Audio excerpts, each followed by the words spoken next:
Finish design चोरी हो गया है। दृष्टि ने घबराए हुए स्वर में कहा, क्या? खैर, तुम मेरी बात सुनो।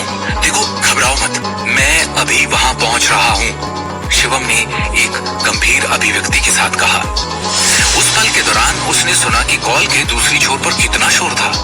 ऐसा लग रहा था कि कंपनी में पहले ही हलचल मच गई है। दृष्टि ने भी कॉल काट दिया था। विकट स्थिति के बिंदुओं को जोड़ते हुए शिवम थोड़ा सा झुंझलाया। चूंकि कल गहनों की प्रदर्शनी का दिन था, इसलिए दृष्टि को नीचा दिखाने के लिए किंग ऑफ द वर्ल्ड की चोरी की योजना स्पष्ट रूप से किसी के द्वारा बनाई गई थी। नारंग कॉर्पोरेशन की भव्यता को ध्यान में रखते हुए ये चोरी का एक साधारण मामला नहीं लग रहा था, क्योंकि कीमती नारंग एम्पायर के टावर ने हर कमरे और गलियारे में निगरानी के लिए अनगिनत सीसीटीवी कैमरा लगवाए थे। सर, आप इस सूट को नहीं खरीदने वाले हैं ना? यदि आपका कोई अन्य प्रश्न है तो हम अगली बार फिर से आपसे संपर्क करेंगे, पुरुष कर्मचारी ने अधीरता से कहा, सारी बातचीत को उस एक ही वाक्य से समाप्त करने के उद्देश्य से। सबसे पहले उसका इरादा शिवम जैसे बेकार ग्राहक के साथ अधिक समय बिताने का नहीं था। आज उसने जो दिखाया वो महज औपचारिकता थी। पुरुष कर्मचारी को अपना बैंक कार्ड देते हुए शिवम ने कहा, जी नहीं, मैं इसी सूट को खरीदूंगा। अभी मेरे पास कुछ जरूरी काम आ गया है, इसलिए ये कार्ड रखो और सभी औपचारिकताओं को जल्द से जल्द पूरा करो। इस कार्ड के पासवर्ड में 6 शामिल है। जब आप बाकी प्रक्रियाओं को पूरा कर लें तो मुझे कॉल करें। शिवम तुरंत घूमा और अपनी बात खत्म करके वहां से चला गया। सर, एक मिनट, अरे रुकिए सर, बात तो सुनिए। पुरुष कर्मचारी ने शिवम के हाथ में से बैंक कार्ड लिया और दंग रह गया। आप बड़े होने का नाटक क्यों कर रहे हैं? क्या आपको सच में लगता है कि आप मालिक हैं? यदि आप केवल एक बैंक कार्ड फेंक कर 3.5 करोड़ का घर खरीद सकते हैं तो इस समाज में बैंक कार्ड किसके पास नहीं होगा? पुरुष कर्मचारी ने शिकायत करना जारी रखते हुए तिरस्कार का भाव प्रकट किया, लेकिन जब उसने अपने हाथ में बैंक कार्ड साफ देखा तो वो मौके पर ही सहम गया। आखिरकार सोने से जड़े इस ब्लैक बैंक कार्ड को दिल्ली फाइनेंस बैंक के वीआईपी कस्टमर्स के लिए कस्टम बनाया गया था। ये नहीं हो सकता, है ना? क्या ये सच में डीएफबी का ब्लैक गोल्ड डेबिट कार्ड है? पुरुष कर्मचारी ने अविश्वास में कहा। एक व्यक्ति के रूप में जो इतने सालों से उद्योग में काम कर रहा था, वो स्वाभाविक रूप से इस विशिष्ट कार्ड के अस्तित्व के बारे में जानता था। ये कार्ड बैंक द्वारा बड़े ग्राहकों के लिए कस्टम बनाया गया था, जिनके पास करोड़ों की बचत थी, जो किसी की हैसियत के प्रतीक के रूप में खड़ा था। इसके अलावा दिल्ली और उसके आसपास के इलाकों के सभी प्रसिद्ध व्यवसायी जिनके पास ये सटीक कार्ड था, वो अपनी खरीदारी के दौरान वीआईपी उपचार का आनंद ले सकेंगे। हालांकि पुरुष विक्रेता शिवम को रोकने की कोशिश में तेजी से नीचे की तरफ भागा, लेकिन ऐसा लग रहा था कि शिवम पहले ही वहां से दूर जा चुका था। सीढ़ियों से नीचे उतरने के बाद शिवम ने रिहायशी इलाके में प्रवेश द्वार पर एक टैक्सी रोकी और सीधे प्रीशियस नारंग एम्पायर के टावर के लिए निकल गया। टैक्सी ड्राइवर ने कार स्टार्ट ही की थी कि शिवम का फोन फिर से बज उठा। नमस्कार मिस्टर शिवम। सर, मेरा नाम मानव गुप्ता है। मैं पहले आपकी उपेक्षा करने के लिए ईमानदारी से क्षमा चाहता हूँ। कृपया मुझे मेरे अनुचित व्यवहार के लिए क्षमा करें। पुरुष कर्मचारी ने भयभीत स्वर में फोन की दूसरी छोर पर तुरंत माफी मांगी। किसी को ये समझना चाहिए कि शिवम जैसा बड़ा ग्राहक उस पुरुष कर्मचारी को उसके बॉस से उसकी भयानक सेवा और रवैये के बारे में शिकायत करने के बाद निकलवा सकता है। शिवम ने शांति से कहा, आपको बस उन चीजों का ध्यान रखने की जरूरत है जिनका मैंने अनुरोध किया था। हाँ सर, मैं इसे तुरंत संभाल लूंगा। मैं वादा करता हूँ कि मैं आज सब कुछ पूरा कर दूंगा। मुझे दूसरा मौका देने के लिए धन्यवाद मिस्टर शिवम। मैं अब आपको परेशान नहीं करूंगा। पुरुष कर्मचारी ने विनम्रता से कहते हुए राहत की सांस ली। शिवम ने फोन काट दिया और फोन काटते ही तुरंत दूसरी कॉल आ गई। ये विक्रम टोकस का कॉल था। निदेशक शिवम, मैं अपनी अक्षमता के लिए क्षमा चाहता हूँ। मैंने आपका दिया हुआ काम पूरी तरह से विफल कर दिया है। जो गहने आपने मुझे दिए थे किंग ऑफ द वर्ल्ड, पता नहीं कैसे चोरी हो गए हैं। विक्रम ने कॉल के दूसरी छोर से घबराहट में कहा। विक्रम ने कहा, मुख्य निदेशक नारंग के व्यवसाय में इस तरह की समस्या पैदा करने के लिए मुझे खेद है। मुझे उम्मीद है कि आप मुझे खुद को साबित करने का एक मौका जरूर देंगे। मैं व्यक्तिगत रूप से इस मामले को कल से शुरू होने वाले गहनों की प्रदर्शनी से पहले संभाल लूंगा। विक्रम घटनाओं में अचानक से आए इस मोड़ से बेहद घबराया हुआ लग रहा है। ये तुम्हारी गलती नहीं है, तुम्हें इसके बारे में चिंता करने की जरूरत नहीं है, शिवम ने शांति से कहा। हाँ, मैं समझता हूं, विक्रम ने उत्सुकता से उत्तर दिया। शिवम ने फोन काट दिया और भौहें चढ़ा दी। हालांकि किंग ऑफ द वर्ल्ड की कीमत लगभग 20 से 30 लाख थी, लेकिन शिवम ने नुकसान के बारे में चिंता नहीं की। दूसरी ओर वो इस बात से गुस्से में लग रहा था कि किसी ने वास्तव में उन गहनों को चुराने की हिम्मत की जो उसने और दृष्टि ने मिलकर बनाए थे। क्योंकि ये पहला टुकड़ा था जिसे दृष्टि ने एक ज्वेलरी डिजाइनर के रूप में डिजाइन किया था। इसका उसके लिए एक अलग महत्व था। इसके अलावा ये सृजन कुछ ऐसा था जो कल आभूषण प्रदर्शनी की सुर्खियों में खड़ा होगा और दृष्टि को एक सफल ज्वेलरी डिजाइनर के रूप में स्थापित कर देगा। सोचने वाली बात ये है कि सच में कोई ऐसा चूहा बिल में छुपा है जो दृष्टि के लिए इस अवसर को बर्बाद करना चाहता था। उस समय शिवम का पूरा शरीर हत्या के इरादे से कांप रहा था और उसकी आंखें गुस्से से जल रही थी।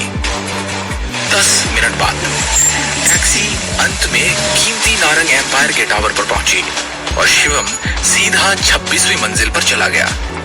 कार्यालय भवन में कंपनी के 20 से अधिक वरिष्ठ अधिकारी जमकर बहस कर रहे थे। उनके चेहरे गुस्से से तमतमा रहे थे। दृष्टि नारंग, इस बारे में आपको क्या कहना है? आप इस परियोजना की प्रभारी हैं। कल रात आने के तुरंत बाद उत्पाद कैसे गायब हो गया? कल आभूषण प्रदर्शनी का दिन है। कंपनी ने किंग ऑफ द वर्ल्ड को प्रचारित करने के लिए पहले ही बड़ी मात्रा में संसाधन खर्च किए हैं। अब जब तैयार उत्पाद चोरी हो गए हैं तो आप स्थिति से कैसे निपटेंगे? क्या आप यही चाहती हैं कि ऐसी हरकत से आप हमारी कंपनी को हंसी के पात्र में बदल दें? मुझे तो लगता है जरूर आपने किसी बाहर के आदमी के साथ मिलकर इस घटना को अंजाम दिया है। आखिरकार गहनों के इस टुकड़े की कीमत लाखों में है। कंपनी के सभी उच्च अधिकारियों ने दृष्टि को ठिठुरते हुए देखा और दया के बिना जंगली अनुमान और आरोप लगाते रहे। हर किसी के आरोपों के तहत अपना बचाव करने में असमर्थ दृष्टि अपनी सीट पर बेबसी बैठी रही और उन सबको एक लाचार अभिव्यक्ति के साथ देखती रही। यदि आपके पास सबूत नहीं है तो बकवास करना बंद कर दें। शिवम कार्यालय में चला आया और अंदर आते हुए उसने शांति से कहा, शिवम गांधी, तो आखिरकार नकारा निकम्मा दामाद आ ही गया। मुझे तो लगा था कि तुम अपने गुनाहों की सजा मिलने के डर से शर्माकर कहीं भाग गए। एक कठोर आवाज से अचानक कमरे में मौजूद सारे लोग चौंक गए। उस समय करण नारंग ने शिवम को एक चंचल अभिव्यक्ति के साथ देखा। ऐसा लग रहा था कि वो खुद से बेहद खुश है। तुम कहना क्या चाहते हो? शिवम ने करण से धीरे से पूछा। करण ने चालाकी से कहा, तुम सहायक निदेशक हो, वो व्यक्ति जो हर दिन किंग ऑफ द वर्ल्ड के संपर्क में आता है और फिर जब वही गहना गायब होता है तो तुम कंपनी में मौजूद नहीं थे। अब या तो ये महज इत्तेफाक है या फिर हम सभी का मानना है कि इस चोरी में तुम्हारा हाथ है। बिल्कुल सही शिवम, हमारे पास ये संदेह करने का हर कारण है। तुम इस गंभीर अपराध के लिए जिम्मेदार थे। तुम उन कुछ लोगों में से एक हो जो अक्सर किंग ऑफ द वर्ल्ड के संपर्क में आते हैं और सटीक स्थान जानते हैं जहां यह संग्रहित था। इसके अलावा तुम कंपनी में एक नए कर्मचारी हो जिसकी बिल्कुल कोई विश्वसनीयता नहीं है। इसके अलावा ये देखते हुए कि गहनों का वो टुकड़ा लाखों का था, मुझे डर है कि तुमने अपनी इच्छाओं के आगे घुटने टेक दिए होंगे और अंतिम उत्पाद चुरा लिया होगा, है ना? अचानक कंपनी के कुछ बड़े लोग खड़े हो गए और शिवम पर अपने चेहरे पर गुस्से के भाव के साथ अनुचित आरोप लगाने लगे। ये ऐसा था जैसे शिवम ने वास्तव में किंग ऑफ द वर्ल्ड को चुरा लिया हो। वास्तव में मुझे पहले से ही संदेह था कि पिछली बार कुछ गलत था। हालांकि दृष्टि नारंग केवल एक दिन के लिए कार्यालय में थी। उसने पहले ही एक कार खरीद ली थी जिसकी कीमत 90 लाख के करीब थी। करण ने स्थिति का विश्लेषण करते हुए एक गंभीर अभिव्यक्ति के साथ कहा, इससे अकेले हम ये मान सकते हैं कि कार उन चीजों में से एक थी जिसे उसने लाखों के गहने बेचकर खरीदा था। ये देखते हुए कि वो अपने पैसे को लापरवाही से कैसे खर्च करती है, आप में से कोई वास्तव में उसे यहाँ खड़े होने के लिए फिट देखता है? इतनी महत्वपूर्ण परियोजना के प्रभारी होने की बात तो जाने ही दो। क्या वो गुप्त रूप से जमाखोरी नहीं हो रही है और अपने लिए पैसों का उपयोग नहीं कर रही है? पिछली बार मैंने वित्त विभाग के प्रबंधक से उसके खाते की जांच करने के लिए कहा था। हालांकि कंपनी के शीर्ष प्रबंधन में से कोई भी मेरी सलाह सुनने को तैयार नहीं था। करण नारंग ने अत्यंत खेद के साथ कहा, अगर उन्होंने मेरी सलाह सुनी होती और दृष्टि के लेन देन के इतिहास की जांच की होती तो उन्हें निश्चित रूप से पर्दे के पीछे कुछ संदिग्ध हरकतें मिलती। हम तब इसकी सूचना निदेशक मंडल को देते और उन्हें निदेशक के पद से हटा देते। यदि तब हमने ऐसा किया होता तो आज ऐसे महत्वपूर्ण समय में हमारी कंपनी पर ऐसे संकट नहीं आता। बेशक हम इतने अंधे कैसे हो सकते थे? दृष्टि नारंग विपणन विभाग की एक छोटी सी कर्मचारी थी जो अचानक निदेशक के पद पर जा पहुंची। उसने अपने लालच के आगे घुटने टेक दिए होंगे और अपने लिए गहने चुरा लिए होंगे। ये निश्चित रूप से अपेक्षित है। आखिर जो लोग गरीबी में वापस गोता लगाने से डरते हैं वो इतनी महत्वपूर्ण स्थिति के लिए कैसे उपयुक्त हो सकते हैं? उसने अपनी संपत्ति बनाए रखने के लिए निश्चित रूप से गहने चुराए होंगे। हे भगवान, इस तरह से घृणित कार्य? दृष्टि ने निश्चित रूप से इस बार विश्व के राजा की डकैती में एक महत्वपूर्ण भूमिका निभाई होगी। करण के करीबी दोस्तों और वरिष्ठ अधिकारियों में से हर एक ने दृष्टि का उपहास करना शुरू कर दिया और आग में ईंधन डालना शुरू कर दिया और अपने अनाप शनाप अनुमानों के चलते दृष्टि पर आरोपों की बौछार करते रहे। अब इस बारे में सोचने या बात करने के लिए और बचा ही क्या है? दृष्टि ने जरूर बाहर के लोगों के साथ मिली भगत की होगी। वो स्पष्ट रूप से पैसों के चक्कर में बह गई थी। आखिरकार उसे देखने के बाद लाखों से अधिक की किसी चीज से कैसे लुभाया नहीं जा सकता था? क्या आपको लगता है कि एक दंपति जो कभी गरीब थे वास्तव में इस तरह के प्रलोभन को सहन कर सकते हैं? करण नारंग ने एक जासूस की तरह बात की, कदम दर कदम अटकलें लगाई। करण, बस चुप रहो। तुम झूठे आरोपों के साथ मेरी प्रतिष्ठा को धूमिल कर रहे हो, दृष्टि ने गुस्से से कहा। आज काम पर पहुंचने पर दृष्टि पहली थी जिसे पता चला कि तिजोरी में से किंग ऑफ द वर्ल्ड गायब हो गया था। अपने सदमे के क्षण के बावजूद उसने तुरंत सारे सीसीटीवी कैमरों को देखने का तर्कसंगत निर्णय लिया। हालांकि उसने पाया कि कंपनी के सभी सीसीटीवी कैमरास पिछली रात को जानबूझकर बंद कर दिए गए थे। इसके अलावा बिजली के कमरे में से बिजली के तार भी कुछ समय के लिए काट दिए गए थे। ऐसा लग रहा था जैसे किसी ने इस डकैती की योजना पहले से ही बना ली हो। लेकिन किसने? आखिर किसने पहले से ही योजना बनाकर किंग ऑफ द वर्ल्ड को गायब किया होगा? क्या इस चोरी के कारण अब दृष्टि का नाम मिट्टी में मिल जाएगा या शिवम उसके नाम पर उछला कीचड़ साफ कर देगा?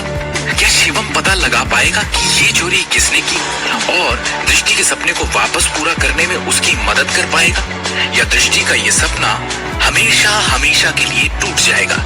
सभी सवालों के जवाब को जानने के लिए सुनते रहिए सिर्फ एवरीथिंग ऑडियो स्टोरीज पे। सब्सक्राइब करना न भूलें। देखने के लिए धन्यवाद और अगला एपिसोड जारी रखें।